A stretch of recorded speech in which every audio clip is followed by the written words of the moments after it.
Oh wait, this is so expensive! Oh my god, I'm very shocked!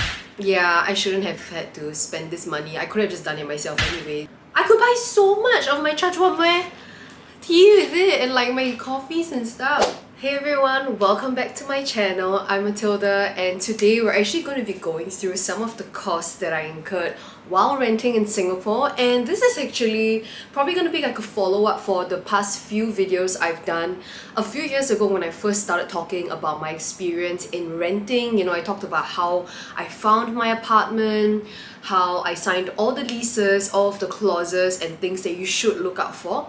And now this is something that not a lot of people are talking about, which is recovering the security deposit of your rental and how the true costs are like, really. So my experience is mine alone. It may not be the same for other people, so whatever I'm talking about here today in this video is very related to what I went through in Singapore and after 3 to 4 years of renting an apartment in Singapore.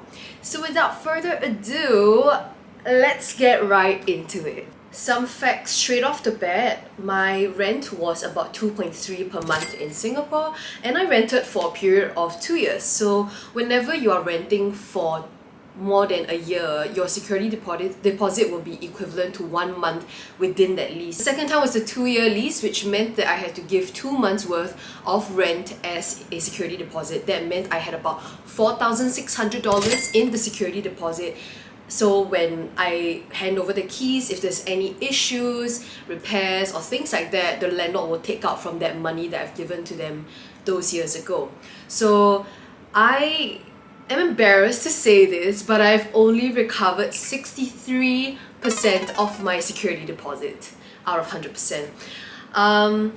It ain't looking great. So yeah, personally for me, I kind of viewed security deposit as a sunken cost already. It's like I don't need 100% of it back, but whatever I can recover, that is great enough for me. So the exact amount that I recovered was actually 2.9 out of the 4,600, so that's about 60 something percent already. So I want to go into the costs and the surprising ones that I think you guys can benefit from, and also to really look out for, especially if you're going to be renting in Singapore. I think it's just good knowledge to have at the back of your mind, just in case you're also renting and you know you have your handover due, and you know if you're going to do something similar like me.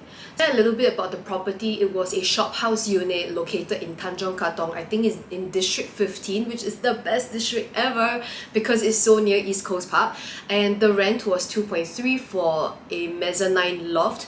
So I will insert some pictures and videos here as well of the apartment if you haven't seen it before. And for context, I moved in alone and I've been paying the rent by myself. And also I had a cat come in about 1 to 2 years into the lease. So I stayed there for about 3, almost 4 years total. And the cat came in about 1 year-ish into the picture. So I will go line by line because my landlords were so sweet and they actually had a full Excel sheet, which I will briefly show you guys here. I mean, we're going to run through all of this one by one, but they had an Excel sheet in terms of what kind of cost they will be taking out of the security deposit, so it's completely transparent. And I think this is immediately already a green flag to me because I know of some stories about how some landlords can be a bit shady and they don't give you the full explicit details like the receipts and all of that. I will also be referring to this list as we go along, but I'll be sharing with you guys verbally as well, like my thoughts on it, and I'll input whatever pictures I can find. So the first thing that they actually took out from the security deposit was actually the aircon servicing for the first lease that I had. So the first lease, I actually didn't pay it, unfortunately. I think because it might have slipped my mind, there were many payments that I had to pay upfront, which is like the good faith deposit. I also had to pay the taxes and duties for renting the space. I think I paid for a few things at one go, so I may have missed this out, but no worries, they took it out. It was about $360, and that was to service 2 aircon units within the home for a certain period of time.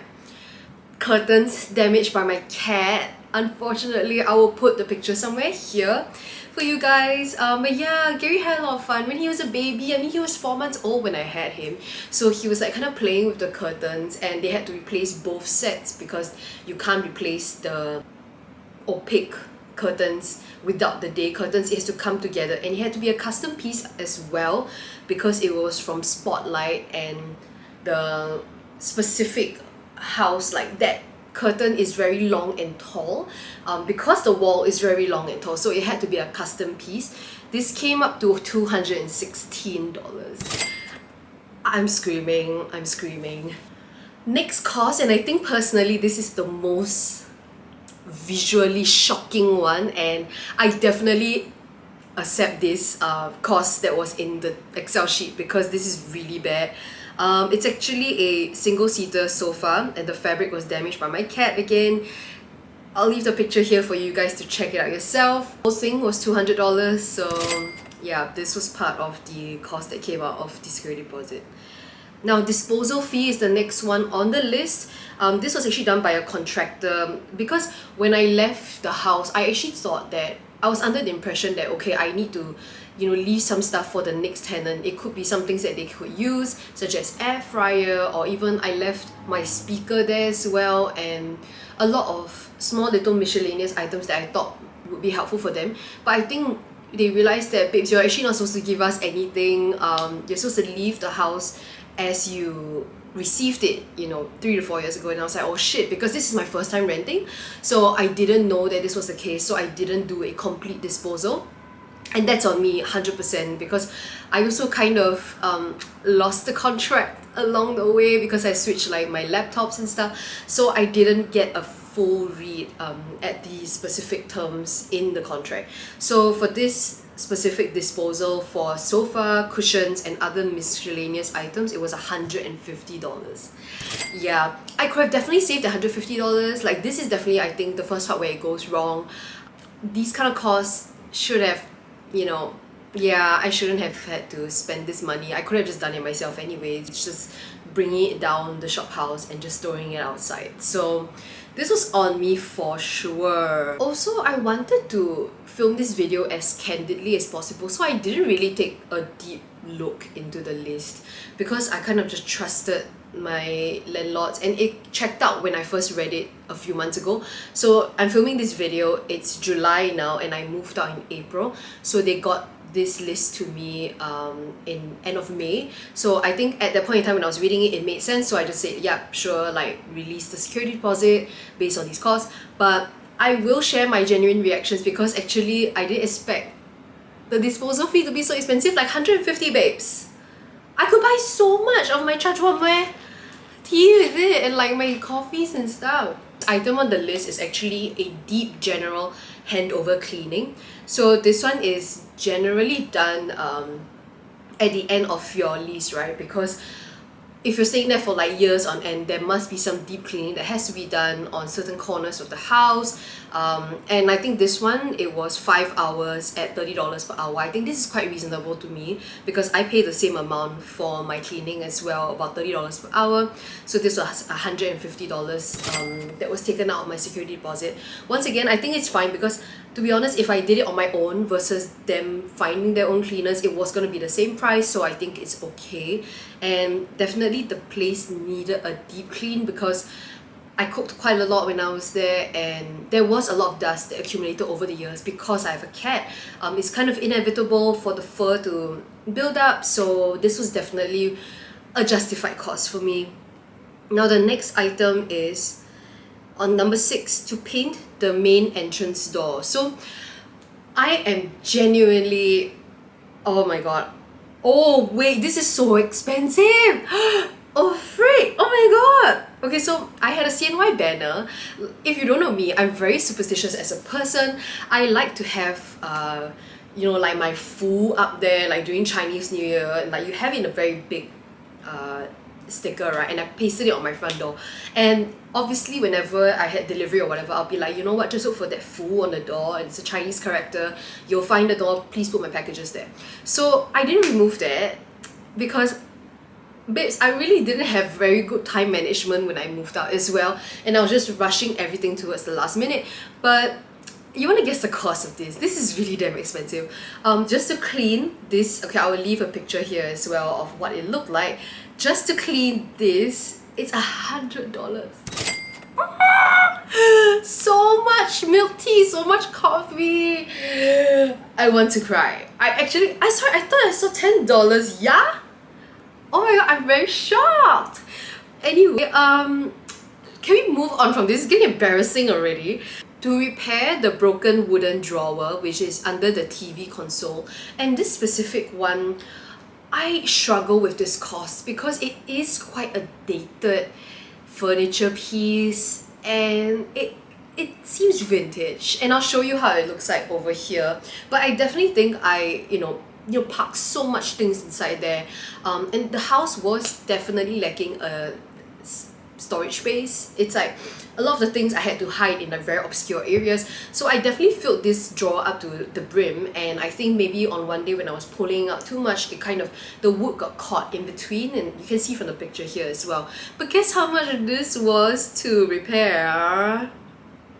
If you guessed $100, you're right, because it's so damn expensive. Oh my god, I'm actually damn shocked, because I remember seeing this and I was like, yeah, okay, seems justified. But now that I'm looking at it and you're comparing it to the picture as well, scam? Is this a scam? It's okay though. I'm very grateful for my landlords for even accepting me as a tenant. I was a very young and impressionable 23-year-old, so I'm very grateful for them. But I'm just looking at the reactions now, I'm just like, shocked. That's it. Okay, moving on, we have sorting items, packing, and cleaning of appliances. So once again, this is really related to the stuff that I kind of left behind, and it's like, it was quite messy towards the end. I don't know whether I have any footage of this, but if I do, I'll try and include it here. And this came up to $100 as well. So you can see how it adds up. It's like 100, 100, 100, right? And then it's like 400 already.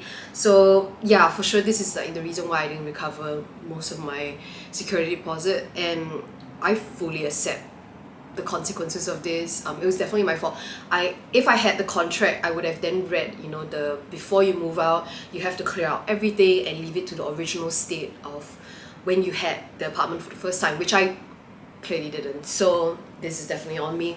Alright, we have the next line item, and that's item number 9, to replace and install the toilet basin tap.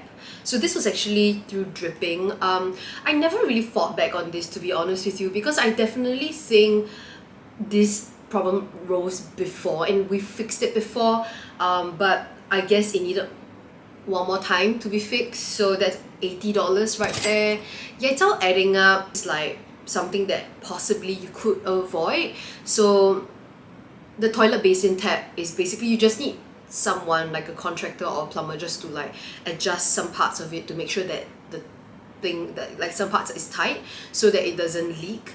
And this is an oversight from my side. I definitely could have fixed it on my own, but I just didn't.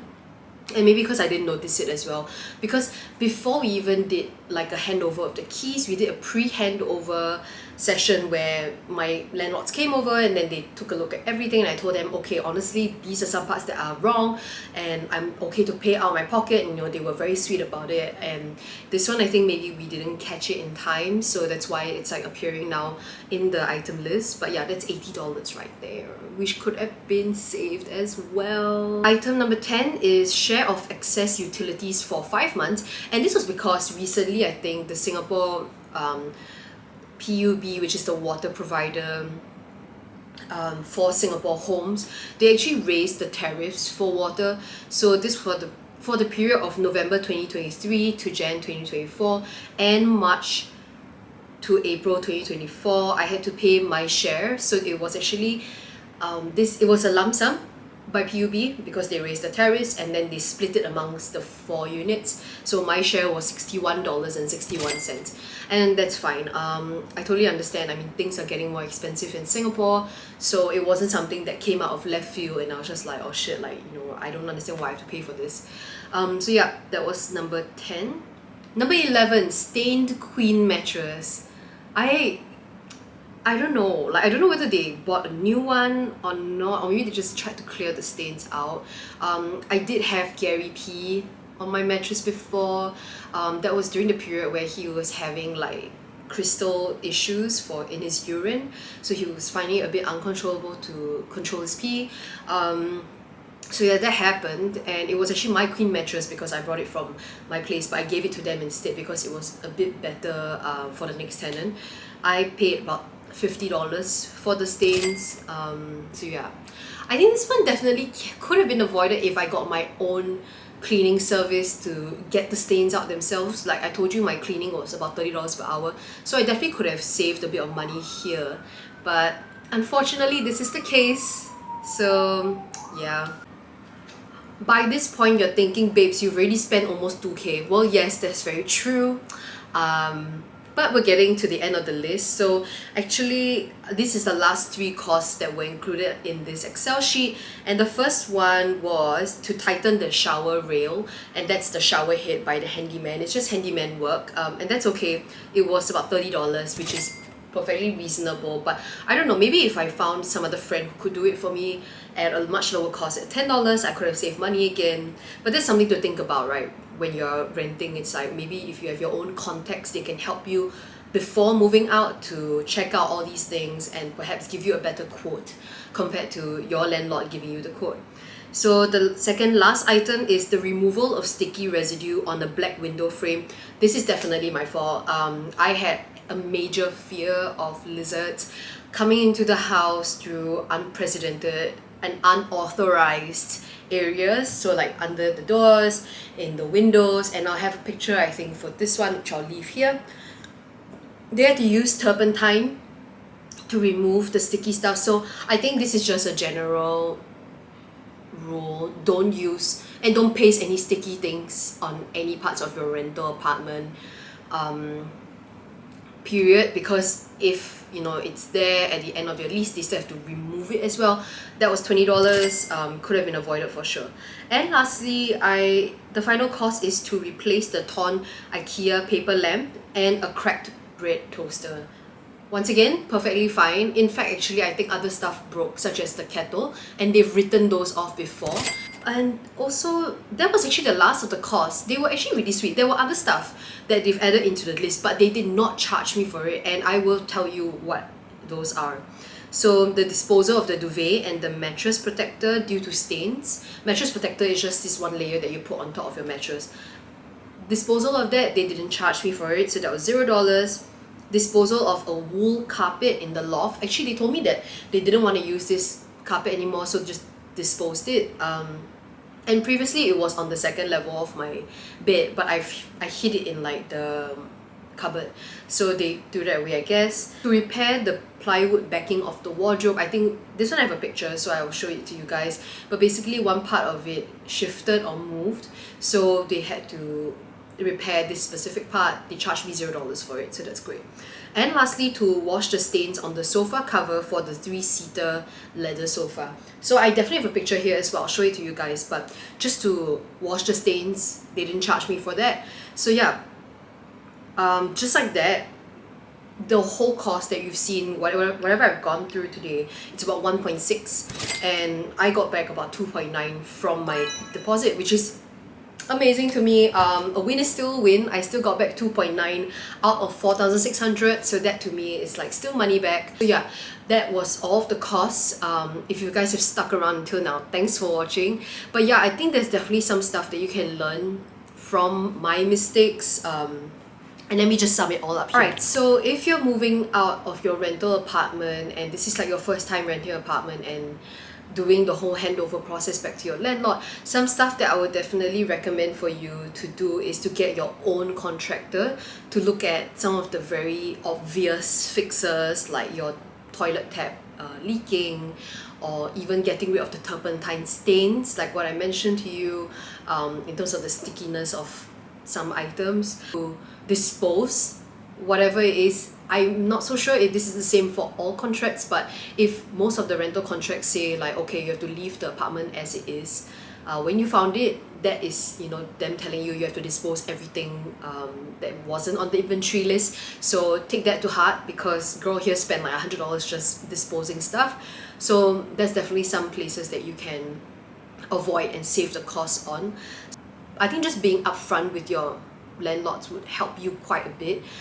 If you know it's very close to the handover date, right, just be honest with them, say that, hey, yeah, some parts, like, you know, this and this has happened, and like I'm willing to cover the cost of it. And then I think they will appreciate that kind of honesty, and maybe even write off some of the costs like mine did. So I think, you know, honesty goes a long way, and like it might just help you. You never know. Get your own contractor to look at stuff, or a friend to see if there's any real fixes that you think should definitely be fixed. Also dispose all of your stuff. I think those few ones, I would have saved hundreds if I did, you know, my tips that I just shared with you. And I hope this video was insightful for you. If you're thinking about renting, also this is a very real part of renting in Singapore. We cover like the glamorous stuff, like, oh, hunting for an apartment, moving in, how to make your space your own. And this is, you know, recovering your security deposit is part of the whole renting process as well. Next time you move to somewhere else, you know, maybe your security deposit will be used for that new place. So it matters that, you know, you pass the money along. But yeah, I hope you found this video helpful in any way. Please help me like, share, subscribe, leave comments, leave questions. I'm happy to run over any of the costs that you've seen today and to give more context. Let me know if you like this kind of video and we'll do more of it. So yeah, thanks everyone for watching. Bye!